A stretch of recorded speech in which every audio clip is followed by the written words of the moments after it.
जय माता की दोस्तों, माता रानी की कृपा और आपके पूरे पूरे सदा और सर्वदा बनी रहे। दोस्तों आपका स्वागत है अपने channel my lovely home and garden में। आज दोस्तों हम लोग बात करेंगे मासिक शिवरात्रि के बारे में। इस वीडियो में हिंदू पंचांग के अनुसार कृष्ण पक्ष की चतुर्दशी तिथि को मासिक शिवरात्रि मनाई जाती है। इस शिवरात्रि का व्रत किया जाता है दोस्तों इस दिन, और भगवान भोलेनाथ की पूजा अर्चना करने का विधि विधान है। इस दिन भगवान शिव की पूजा करने से सभी प्रकार की मनोकामना पूर्ण होती है। दोस्तों आज के वीडियो में हम लोग जानेंगे कि भाद्रपद मासिक शिवरात्रि कब है, 13 या 14 सितंबर को शुभ मुहूर्त क्या होगा और पूजा की विधि क्या है, पूजा का समय क्या है, कहाँ रहेगा शिव का वास। तो चलिए हम लोग जानकारी शुरू करते हैं। लेकिन उसके पहले एक आपसे अनुरोध है कि अगर कोई भी जानकारी आपको अच्छी लगे इस वीडियो की तो लाइक तो अवश्य करिए। आप मेरे चैनल पर नए हैं तो मेरे चैनल को सब्सक्राइब करिए, बेल नोटिफिकेशन अवश्य दबाइए जिससे आने वाले वीडियो की जानकारी आपको समय से प्राप्त हो सके। दोस्तों कोई भी प्रश्न या सुझाव हो तो कमेंट बॉक्स में लिख सकते हैं।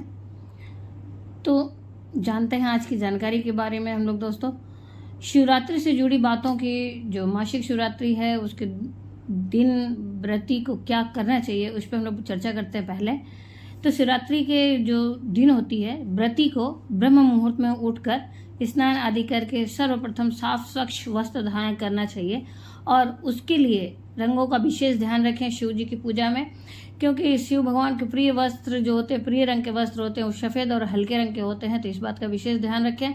अगर पुरुष हैं तो सफ़ेद रंग के वस्त्र धारण करके पूजा करें, और महिलाएं हैं तो वो हल्के रंग के वस्त्रों को धारण करें।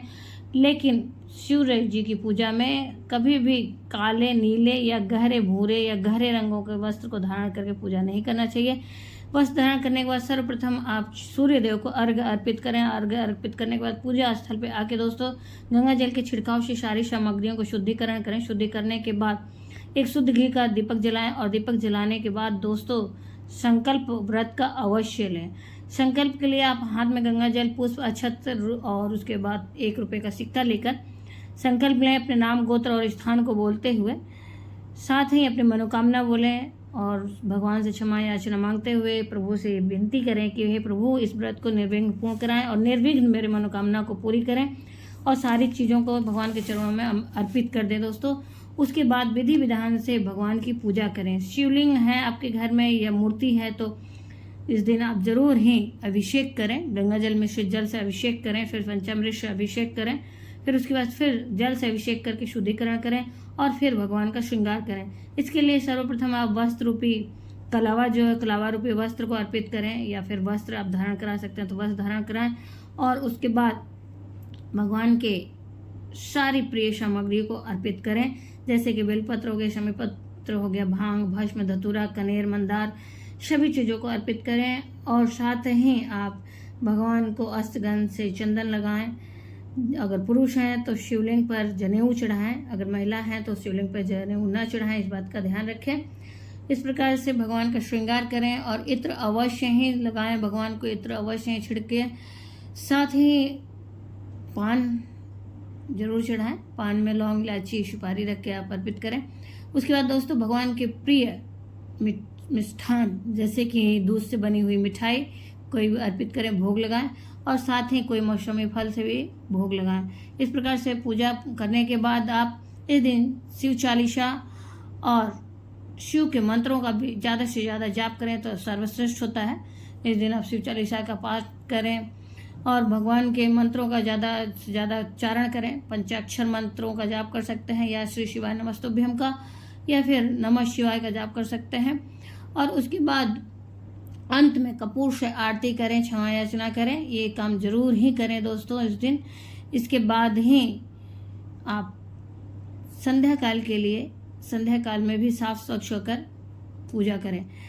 सारे दिन का फलाहार रहेंगे दोस्तों। जो व्रत धारण करेंगे बहनें या भाई, वो सारे दिन फलाहार रहेंगे। और इस बात का ध्यान रखें कि कोई भी व्रत किया जाता है तो उसमें नमक, सेधा नमक भी नहीं ग्रहण करना चाहिए। अगर शरीर साथ नहीं दे रहा है, मजबूरी है तो कोई बात नहीं, अन्यथा कोशिश करें कि आप सिर्फ और सिर्फ फलाहार ही रहें।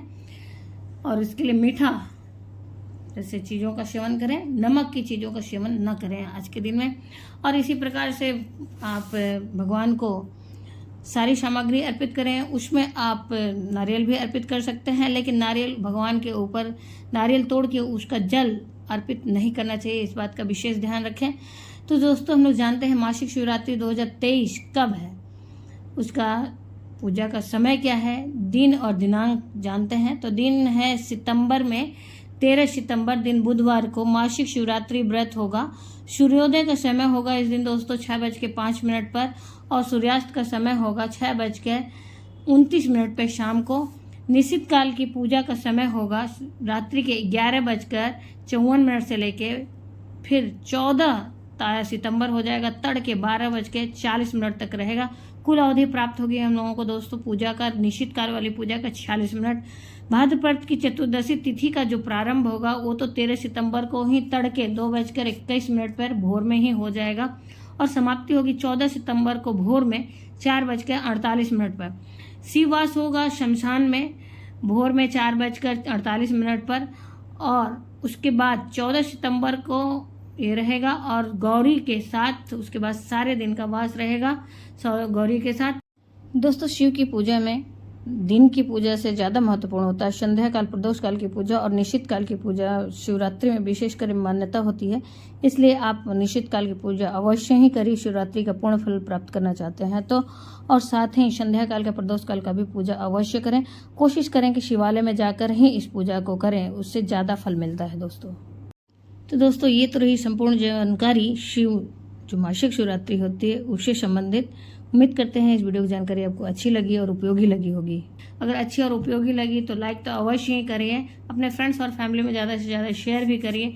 अगर कोई भी प्रश्न या सुझाव हो तो आप कमेंट बॉक्स में लिख सकते हैं। आप मेरे चैनल पर नए हैं तो मेरे चैनल को सब्सक्राइब करिए, बेल नोटिफिकेशन अवश्य ही दबाइए जिससे आने वाली वीडियो की जानकारी आपको समय से प्राप्त हो सके। दोस्तों फिर मिलते हैं एक नई जानकारी के साथ नए वीडियो में, तब तक के लिए जय माता की, माता रानी की कृपा और आपके पूरे परिवार सदा सर्वदा बनी रहे दोस्तों। हर हर महादेव दोस्तों, धन्यवाद दोस्तों।